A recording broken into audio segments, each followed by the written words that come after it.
everyone, this is Amynah. I hope everyone is doing well. Today we are going to continue reading the book that we all started reading together. The book is called Matilda and it's written by Roald Dahl, and today we are reading the third chapter together. This chapter is called The Hat and the Superglue. The following morning, just before the father left for his beastly second-hand car garage, Matilda slipped into the cloakroom and got hold of the hat he wore to work each day. She had to stand on her toes and reach up as high as she could with a walking stand in order to hook the hat off the peg.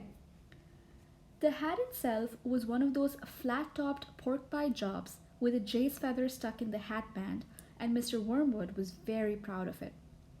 He thought it gave him a rakish, daring look, especially when he wore it at an angle with his loud checked jacket and green tie. Matilda, holding the hat in one hand and a thin tube of superglue in the other, proceeded to squeeze a line of glue very neatly all round the inside rim of the hat. Then she carefully hooked the hat back onto the peg with a walking stick. She timed this operation very carefully, applying the glue just as her father was getting up from the breakfast table. Mr. Wormwood didn't notice anything when he put the hat on, but when he arrived at the garage, he couldn't get it off. Superglue is very powerful stuff. So powerful it will take your skin off if you pull too hard. Mr. Wormwood didn't want that, so he had to keep the hat on his head the whole day long, even when he was putting sawdust in gearboxes and fiddling the mileage of cars with his electric drills. In an effort to save face, he adopted a casual attitude, hoping that his staff would think that he actually meant to keep his hat on. When he got home that evening, he still couldn't get the hat off. "Don't be silly," his wife said. "Come here, I'll take it off for you." She gave the hat a sharp yank. Mr. Wormwood let out a yell that rattled the window panes. "Ow!" he screamed. "Don't do that! Let go! You'll take half the skin off my forehead." Matilda, nestling in her usual chair, was watching this performance over the rim of her book with some interest. "What is the matter, Daddy? Has your head suddenly swollen or something?" The father glared at his daughter with deep suspicion, but said nothing. How could he? Mrs. Wormwood said to him, "It must be superglue. It couldn't be anything else." "That'll teach you to go playing around with nasty stuff like that. I expect you were trying to stick another feather in your hat." "I haven't touched the flaming stuff," Mr. Wormwood shouted. He turned and looked again at Matilda, who looked back at him with large, innocent brown eyes. Mrs. Wormwood said to him, "You should read the label on the tube before you start messing with dangerous products. Always follow the instructions on the label." "What in heaven's name are you talking about, you stupid witch?" Mr. Wormwood shouted, clutching the brim of his hat to stop anyone trying to pull it off again. "Do you think I'm so stupid I'll glue this thing on my head on purpose?" Matilda said, "There's a boy down the road who got some superglue on his finger without knowing it, and then he put his finger to his nose." Mr. Wormwood jumped. "What happened to him?" "The finger got stuck inside his nose," Matilda said, "and he had to go around like that for a week. People kept saying to him, 'Stop picking your nose,' and he couldn't do anything about it. He looked an awful fool." "Serve him right," Mrs. Wormwood said. "He shouldn't have put his finger up there in the first place. It's a nasty habit.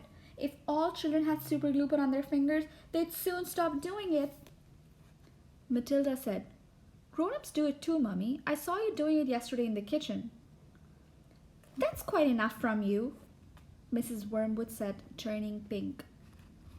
Mr. Wormwood had to keep his hat on all through supper in front of the television. He looked ridiculous, and he stayed very silent. When he went up to bed, he tried again to get the thing off, but it wouldn't budge. "How am I going to have my shower?" he demanded. "You'll just have to do without it, won't you?" his wife told him. And later on, as she walked her skinny little husband skulking around the bedroom in his purple striped pajamas with a pork pie hat on his head, she thought how stupid he looked. Hardly the kind of man a wife dreams about, she told herself. Mr. Wormwood discovered that the worst thing about having a permanent hat on his head was having to sleep in it. It was impossible to lie comfortably on the pillow. Now do stop fussing around, his wife said to him after he had been tossing and turning for about an hour. I expect it will be loose by the morning and then it'll slip off easily. But it wasn't loose by the morning and it wouldn't slip off. So Mrs. Wormwood took a pair of scissors and cut the thing off his head, bit by bit, first the top and then the brim. Where the inner band had stuck to the hair all around the sides and back, she had to chop the hair off right to the skin so that he finished up with a bald white ring around his head, like some sort of a monk. And in the front, where the band had stuck directly to the bare skin, there remained a whole lot of small patches of brown, leathery stuff that no amount of washing would get off. At breakfast, Matilda said to him, You must try to get those bits off your forehead, Daddy. It looks as though you've gotten little brown insects crawling all over you. People will think you've got lice. Be quiet, the father snapped. Just keep your nasty mouth shut, will you? All in all, it was a most satisfactory experience, but it was surely too much to hope that it had taught the father a permanent lesson. So that brings us to the end of chapter 3. I thought it was a pretty funny chapter. Matilda sure taught him a lesson. Next week, we are going to read chapter 4, and I am hoping and expecting that it's funnier than this chapter, and I hope you guys will join us for next week as well. Till then, bye-bye.